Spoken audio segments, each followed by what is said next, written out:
Assalamualaikum Mas Tony. Waalaikumsalam warahmatullahi wabarakatuh. Sehat Mas Tony? Alhamdulillah. Kerja atau work from home ini ikut BRIN atau ikut BMKG hari ini Bang? Hmm, nampaknya pemerintah ini lagi pusing. Kan biasanya BMKG yang ngasih kabar, tapi kok BRIN ya. Tapi bukan hanya itu yang menyebab pusing, juga kemarin Hang Heng Hong di KPU itu luar biasa itu ya. Ada yang ngaku dibully ketua KPU itu melakukan pelecehan, tapi tidak lama kemudian tahu-tahu berubah pikiran nih. Ini kan luar biasa ini Alkisah di balik cerita ini. Apa yang Bang Mas Tony Rosid akan sampaikan di awal? Banyak lagi cerita yang lainnya, ini urusan koalisi. Akankah ini berlanjut 3 partai atau PKB akan menyalip di tikungan akhir tahun ini?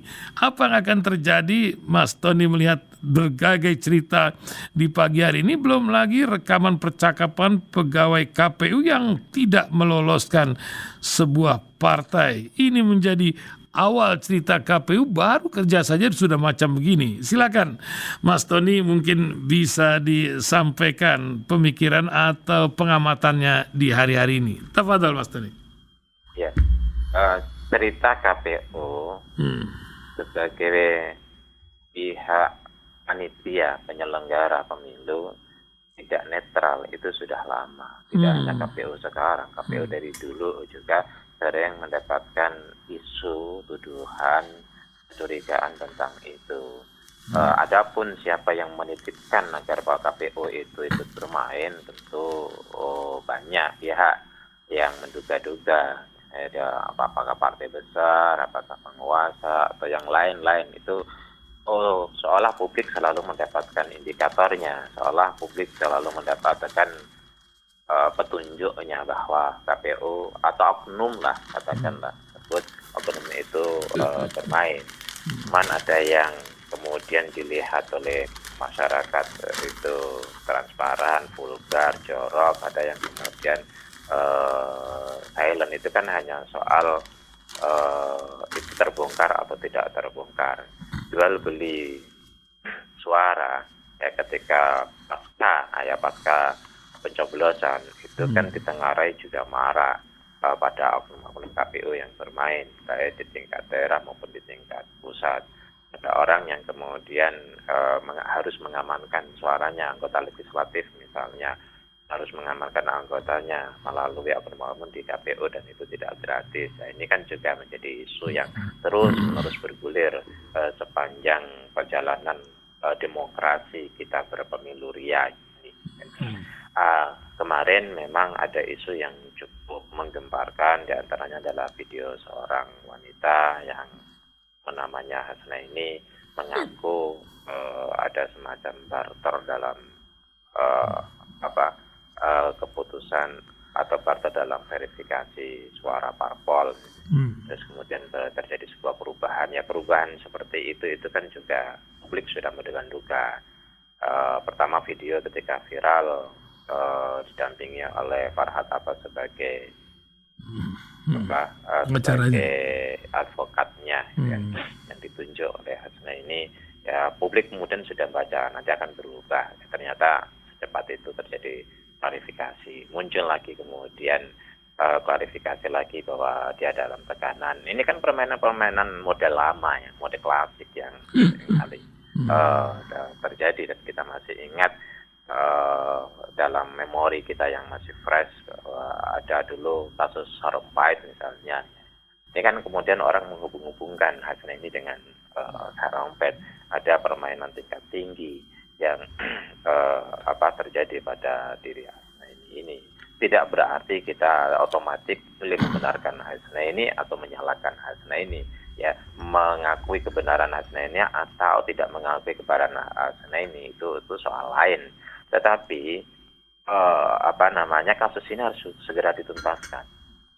Kasus ini bukan hanya kasus antara Hasna ini dengan ketua KPU, tapi kasus ini adalah kasus ya berkaitan dengan akan berpengaruh terhadap proses pemilu, kualitas pemilu, hasil pemilu, bahkan akan juga memberikan pengaruh terhadap nasib masa depan bangsa, karena bagaimanapun akan ditentukan kualitas pemilu itu oleh KPU, terutama oleh pimpinan di KPU, terus kemudian itu pada akhirnya akan mempengaruhi kualitas, akan mempengaruhi hasil, dan hasilnya diantaranya akan melahirkan seorang pemimpin bangsa. Otomatis ini akan berpengaruh terhadap masa depan bangsa ke depan. Ya, ini harus betul-betul dituntaskan sampai clear, gitu kan. Jangan hanya berakhir dengan pengakuan di video lalu minta maaf di video. Dan harus betul-betul ada sebuah proses etik maupun proses yuridis, sehingga kemudian publik mendapatkan sebuah keputusan yang clear, jelas, terang benderang bahwa ini sebenarnya kasusnya seperti apa. Kalau ini berhenti di sini, dan ya kasihan KPU-nya. Akan dicurigai terus-menerus, akan dituduh terus-menerus, bahkan akan menjadi objek caci maki terus-menerus oleh publik. Kenapa? Karena pada saat video itu diungkapkan, ya, publik seolah-olah memberikan kepercayaan kepada apa yang menjadi pengakuan dari Hasanaini Muin itu.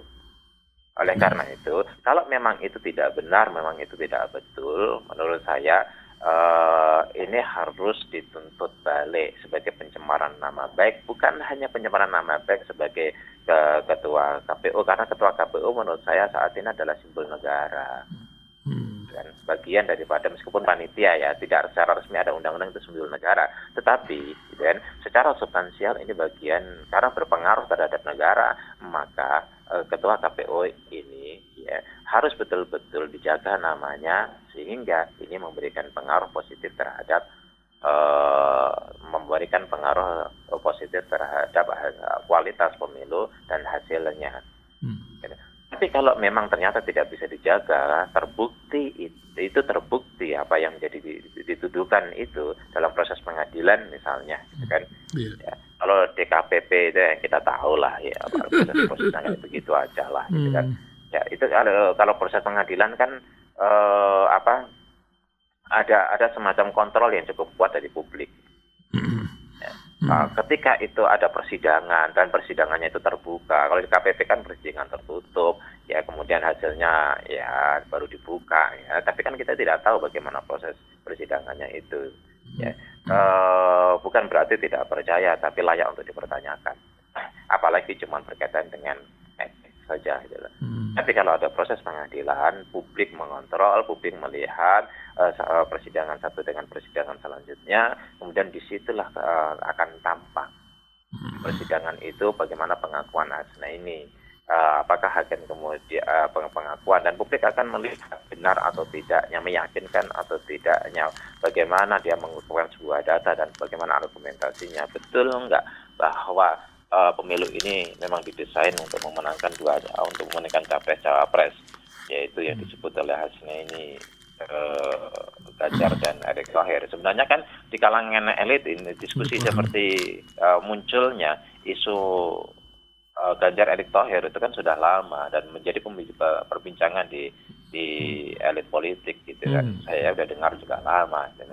Tapi ketika ada pengakuan Hasanaini seolah-olah makin meyakinkan publik, gitu loh. Ini maka untuk memperjelas tuduhan ini benar atau tidak, menurut saya memang harus ada proses persidangan di ini. Apalagi Hasanaini menurut berita itu meminta kepada para sahabat untuk melaporkan ke kepolisian. Menurut saya ini mesti ditempuh. Kalau memang itu fitnah, ya Hasanaini harus mempertanggungjawabkan apa yang diungkapkannya. Kalau itu bukan fitnah dan ternyata terbukti di pengadilan, ya ketua KPU harus menerima konsekuensinya. Tidak mungkin kemudian ketika ternyata apa yang diungkapkan itu adalah sebuah kebenaran oleh Hasanaini, kalau ketua KPU dipertahankan, ya menurut saya tidak tepat juga. Maka benar atau tidaknya, apakah itu fitnah atau bukan, menurut saya harus melalui sebuah proses pengadilan. Nah ini kan sudah diungkapkan. Memang tidak semuanya hal itu akan baik diselesaikan secara hukum, tapi juga banyak hal yang lebih baik diselesaikan hukum kalau itu menyangkut betul-betul menyangkut terhadap nasib bangsa, kalau itu menyangkut betul-betul telah menciptakan sebuah kegaduhan. Itu Pak. Jadi memang semua harus diselesaikan, prosedurnya diselesaikan dengan persuasif, berdamai. Tapi kalau soal terkait dengan ini, menurut saya akan jauh lebih baik diselesaikan dengan supaya tidak ada pihak yang dinodai, tidak ada pihak yang dirugikan ketika ternyata pihak yang benar itu dipersalahkan di mata publik atau dalam persepsi publik, kan tidak bagus. Maka kalau ada persidangan kan persepsi publik akan sangat ditentukan oleh hasil persidangan itu sehingga clear gitu kan. Kalau kayak begini ini ya kasihan pihak-pihak yang kemudian mendapatkan persepsi atau stigma negatif dari publik gitu loh. Sementara masalahnya nggak clear, masalahnya nggak jelas gitu loh. Kalau kayak begini ini kan ya namanya di medsos, namanya di media, dia membuat pernyataan, kemudian dicabut, kemudian mengaku bahwa pencabutan itu adalah tekanan dan sebagainya. Ya, akhirnya isu ini menjadi liar dan publik juga ikut liar dalam mempersepsikan. Yang dirugikan menurut saya pada konteks ini itu adalah Ketua KPU. Oleh karena itu, kalau Ketua KPU dirugikan, ya menurut saya kita semua bangsa ini yang dirugikan karena itu akan mempengaruhi terhadap kualitas pemilu atau public trust terhadap Ketua KPU yang akan mempengaruhi terhadap hasil pemilu. Dan ini menurut saya perlu diselesaikan. Jangan sampai Ketua KPU juga, kalau memang ternyata tidak benar tuduhan itu fitnah, ya dirugikan dong. Menurut saya, kalau Ketua KPU dirugikan, ya kita semua ikut dirugikan. Karena pemilu itu dirugikan. Itu perlu diproses pengadilan. Gitu kan. Nah, Mas Tony, masih nggak jauh-jauh dari persiapan pemilu. Ini kan koalisi 3 partai belum jadi lengkap deklarasinya nih, baru Nasdem saja. Sementara Pak Anies sudah warawiri ke berbagai tempat yang ya tidak juga mulusnya, ada kendala-kendala yang Mas Tony bisa lihat. Akan ke arah mana ini ketika isu tentang PKB akan merapat ke Nasdem? Berdua tuh udah cukup tuh. Kemana nasib dari PKS sama yang satu ini lagi Demokrat ini? Apa yang menyebabkan ini terjadi? Mungkin dengar-dengar tetangga gitu, ada yang didengar oleh Mas Tony, pengamatan Mas Tony macam mana Mas Tony? Silakan Mas Tony. Banyak orang bertanya kenapa kok PKS sama Demokrat malu-malu kucing gitu ya? Tidak segera deklarasi terhadap Anies gitu. Dari kubu Anies bisa bertanya, ya kenapa KIP tidak segera mendeklarasikan calonnya? Oh, itu. Kenapa yang jelas-jelas sudah cukup itu tiga partai? Kenapa juga PDIP yang jelas bisa memajukan calon sendiri, tidak mendeklarasikan calonnya? Ya, ini Belanda masih jauh. Belanda masih jauh. Dan Belanda udah minta maaf kemarin, Bang. Oktober itu bahasa kita ya. Oktober itu masih Oktober. Artinya apa? Masih ada 10 bulan. Iya, betul. Ya, untuk menggodok dan mematangkan terhadap koalisi gitu loh. Ya munculnya lebih dulu KIP udah muncul lebih duluan dan sampai sekarang KIP juga belum mendeklarasikan. Khawatirnya nanti KIP tahu-tahu mendeklarasikan yang muncul capresnya adalah Tony Roset itu kan malah lebih heboh lagi itu kan. Iya, memang politik Indonesia ini unpredictable kadang-kadang ya. Entah ada kuda loreng, kuda lurik atau apa yang muncul. Allahu alam. Luar biasa. Tidak bisa didesak juga gitu kan. Memang memang para pendukung Anies mintanya segera. Tetapi kalau kemudian kita hitung, kalau mereka mendeklarasikan, akhirnya menjadi fokus mereka. Memang ada main plusnya. Kalau dideklarasikan mereka makin kompak misalnya, 3 partai atau koalisi perubahan makin kompak, Nasdem, PKS dan Demokrat. Ya, tetapi di sisi lain kelemahannya adalah kalau menargetkan lebih awal, ya maka akan memancing kepada koalisi lain untuk bersatu, yang di luar itu untuk bersatu. Biar cair saja, jadi pada mikir semua gitu. Kalau begini ini kan bagus. Jadi antara KIP dengan PDIP, terus kemudian dengan Gerindra. Kalau soal Gerindra PKB, kondisi objektif menurut analisis saya dari awal saya konsisten ya. Ya bisa benar, bisa salah, tetapi saya menurut hitungan kalkulasi saya itu, dan saya ungkapkan kepada teman-teman di PKB, Gerindra, Gerindra. tentu teman-teman di Gerindra agak berat menerima, tapi teman-teman di PKB selalu senyum dan ketawa menanggapinya dengan Dia candaan. bercanda mulu Saya kan kalau komunikasi PKB. dengan kedua belah pihak. Jadi saya bilang 90% nggak jadi. Kenapa? Pak Prabowo dalam konteks ini analisis objektif ya, gitu kan. Kalau soal dekat, saya pernah dekat dengan Pak Prabowo, kenal baik lah dengan Pak Prabowo. Tidak ada masalah saya dengan Pak Prabowo lah. Dan tidak pernah ada masalah juga ketika Pak Prabowo kemudian membuat keputusan-keputusan. Saya hanya sebagai analis ya. Begini, Pak Prabowo ini kan sebagaimana saya ungkapkan dari awal, memang sudah bukan masanya lagi. Elektabilitasnya akan lambat laun turun, dan sekarang terbukti. Yang dulu nomor 1, sekarang sudah nomor 3. Gitu kan. Dan itu saya ungkapkan pada saat elektabilitas Pak Prabowo tertinggi. Dan saya bisa menjelaskan variabelnya, dan variabel itu itu bergerak. Variabel itu tidak statis tapi dinamis. Ya sudah seringkali lah saya ungkapkan soal variabel yang berkaitan dengan elektabilitas Pak Prabowo. Sehingga ketika PKB masuk ke Pak Prabowo itu dengan istilahnya begini, untuk menang kalah itu 50-50 lah. Mungkin kalahnya 60%, menangnya 40% itu loh. Kecuali kalau memang misalnya hanya lawan puan. Misalnya potensi untuk menangnya bisa 60%, gitu kan. Tapi kalau Ganjar atau Anies yang muncul, ya potensi menangnya 40%, di bawah 40. Dan itu saya yakin sudah dihitung dan dikalkulasi secara matang dengan PKB. Tetapi keuntungan PKB adalah dengan masuknya PKB ke Gerindra, gitu kan. Pertanyaannya adalah selain PKB, partai mana yang melirik Gerindra, melirik Prabowo misalnya. Susah, ya. Itu juga menjadi pertimbangan PKB. Maka PKB menganggap bergeningnya ada harga gitu. Apa bergeningnya ya? Ya bergeningnya adalah cawapres. Ya soal logistik dan sebagainya nggak usah lah kita bicarakan. Bergeningnya itu adalah cawapres gitu lah. Istilahnya gini, gue mau ikut sama lo, mau bareng-bareng sama lo, tapi ya bahasa Betawinya, tapi gue cawapres. Dengan cawapres ini itu ruang untuk mendapatkan logistik akan juga besar, kemudian ruang untuk branding juga akan besar, gitu kan. Dan ini menguntungkan bagi PKB. Tapi Prabowo menghitung kalau cawapresnya Caimin, kalkulasi elektability-nya itu rendah, semakin berat untuk memenangkan sebuah kompetisi di 2024. Prabowo juga akan menolak. Oke, kamu minta apa? Tapi jangan cawapres, kira-kira gitulah. Bagi kita enggak harus cawapres, gitu kan?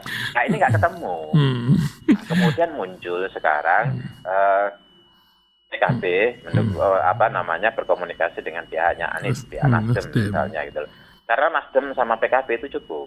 Dua partai ini ada cukup. Iya, 17 ya. Dan, kalau ini terjadi, ini keuntungan besar juga bagi Anies.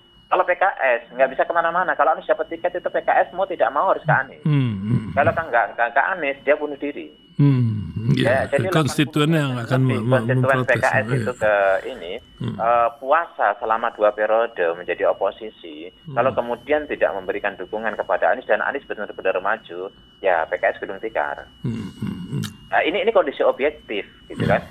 Tidak kemudian apa yang kalkulasi ansi kemenangan dan kalkulasi logistik atau kalkulasi yang lain yang harus dipikirkan oleh para pimpinan partai, tetapi paling utama adalah kalkulasi konstituen kursi, nambah atau tidak kalau dukung si A atau dukung si B.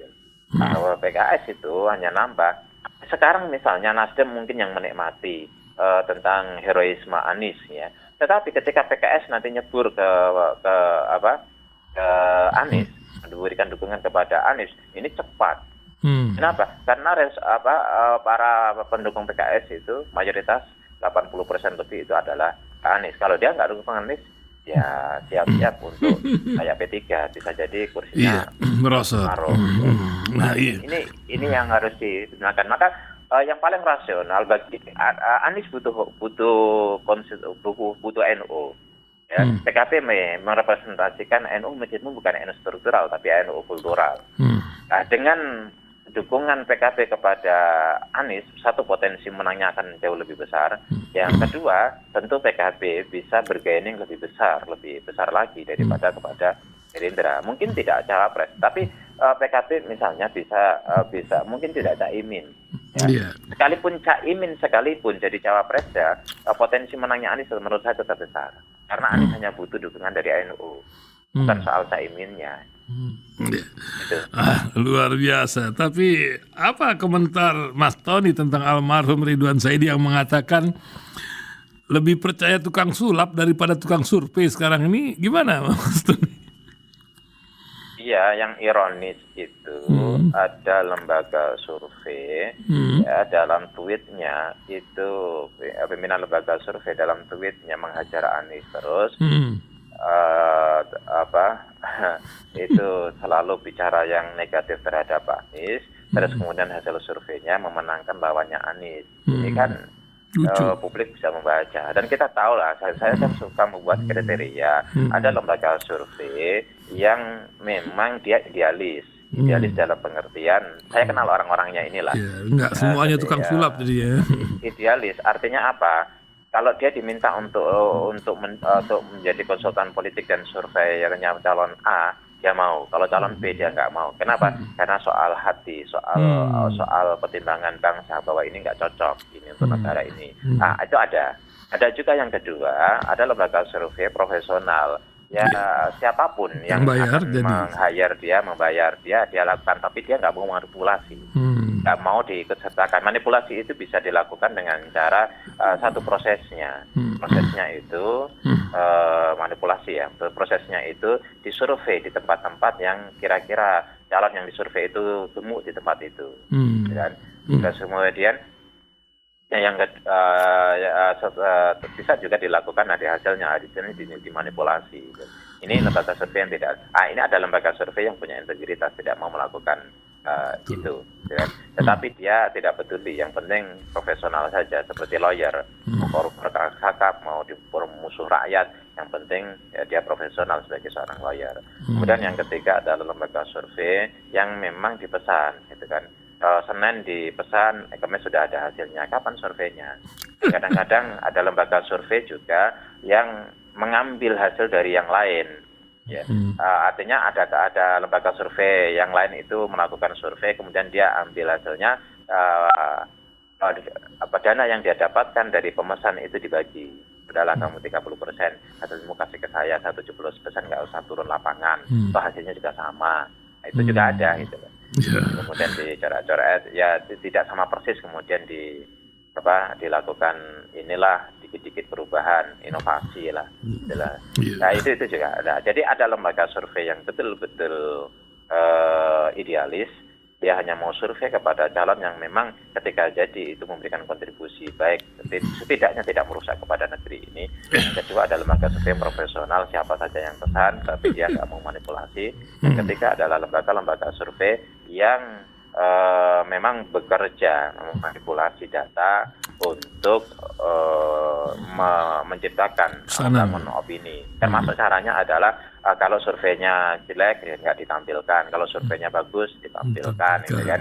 Yang kemudian kalau survei misalnya begini, kalau survei semuanya pemilih itu si A menang, gitu kan. Ini nggak bagus nanti calon lawan menang. Tapi kalau bagaimana mendowngrade calon lawan, ya di survei tertentu saja dosen, ya kalangan lima orang saja, mengambil kebijakan dari survei. Ya kalau dimasuk profesi saja kan berarti dia nanti suaranya akan jelek. Nah, ini yang dipublish. Gitu. Ya karena memang zaman yang milih bukan orang itu saja, yang menikmati hasil kerja bukan itu orang itu saja. Nah itu model-model kayak begini kan kita bisa baca lembaga survei mana aja gitu. Harusnya begitu.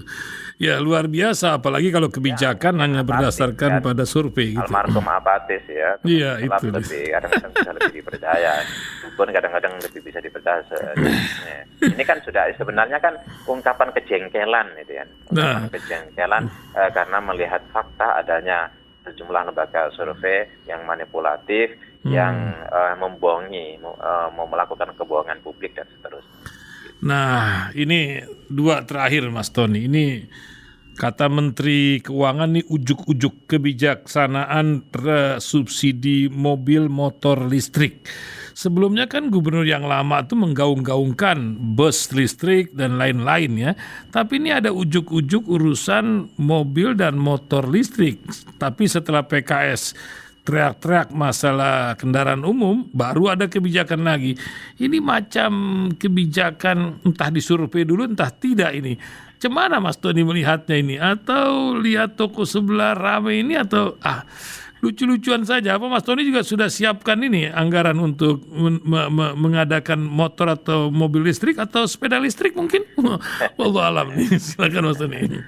Buat bayar listrik aja per bulan. Nah itu dia.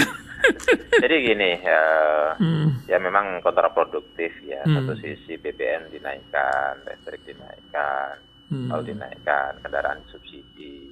Ini kan nggak usah lah ya, kita menggunakan otak kita terlalu jauh. Itu langsung kok gini ya, gitu loh. BBM naik, gitu.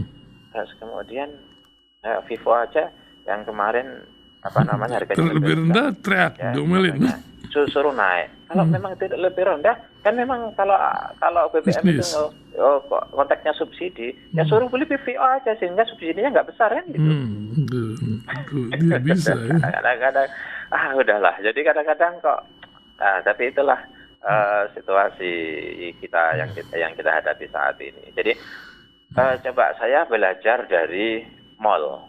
Ya mall ketika pertama kali dibuka selama 1 tahun 2 tahun gratis itu parkirnya. Lah kendaraan itu digratiskan, subsidi pemerintah. Coba. Kalau pemerintah daerah tidak kuat, okelah 50-50. Di DKI gitu kan dulu terutama daerah-daerah macet itu kan. DKI dulu subsidinya besar. Artinya dengan uang 2.500, 3.500 bisa keliling Jakarta. Itu kan subsidi. Coba itu digratisin. Kekurangan subsidinya ditambal oleh pemerintah. Gratis. Gitu kan. Ketika itu gratis, nah ini juga kendaraan umum digratisin.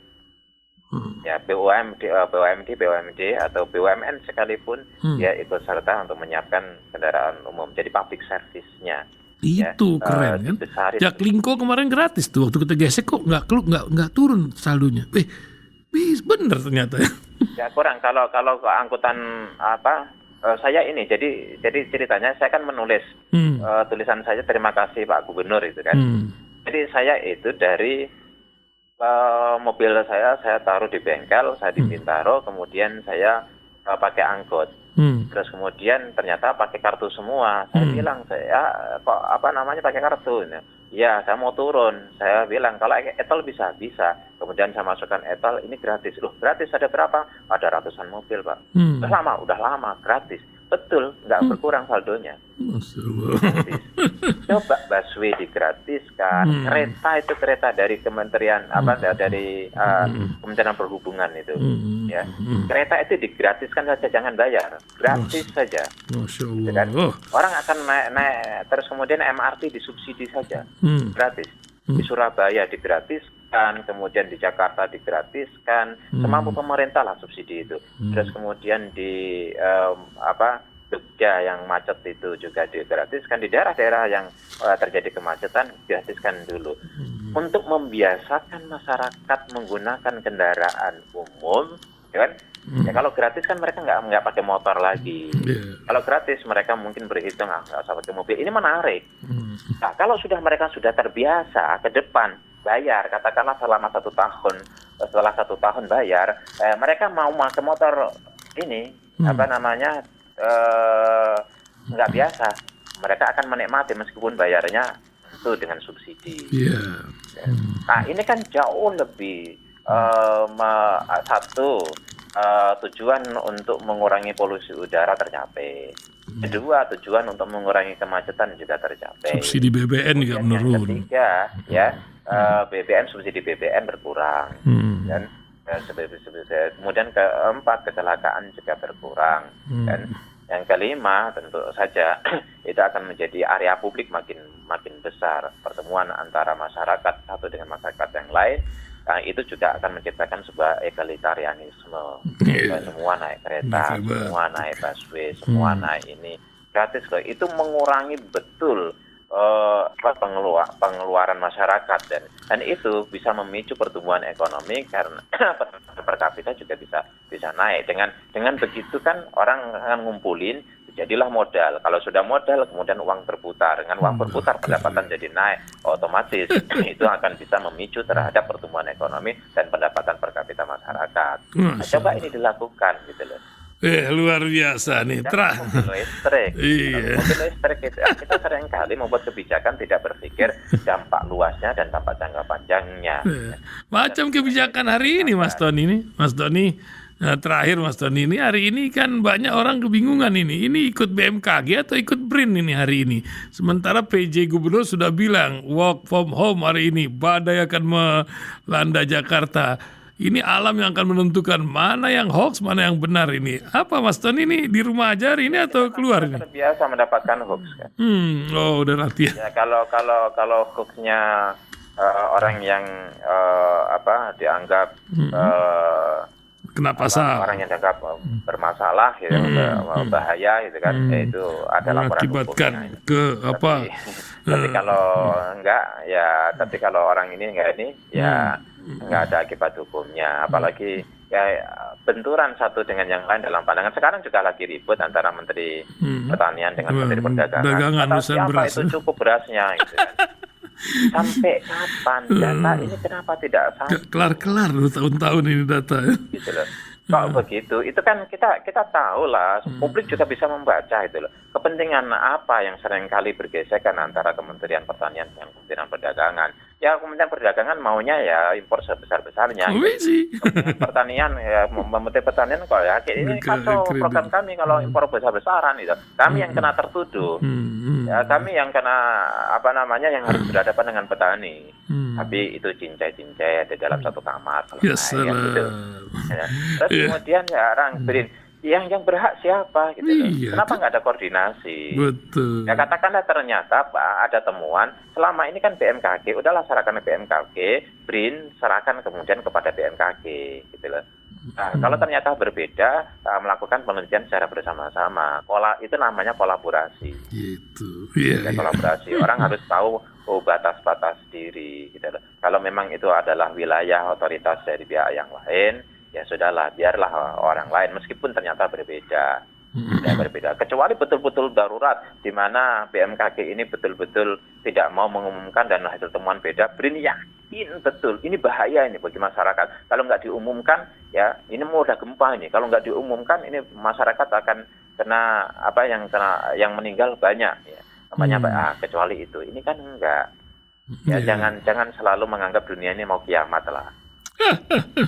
Iya, oke Mas Tony, mudah-mudahan baik-baik saja di negeri ya, dan Allah memberikan perlindungan karena kekuatan doa. Setidaknya pendengar radio Silaturahim lah, kita doa bareng-bareng, kita demo kepada Allah untuk kebaikan negeri ini. Mudah-mudahan Allah memberikan yang terbaik untuk negeri kita. Amin. Terima kasih Mas Tony Rashid pagi hari ini menemani pendengar 33 menit sudah. Wah luar biasa. Assalamualaikum warahmatullahi wabarakatuh.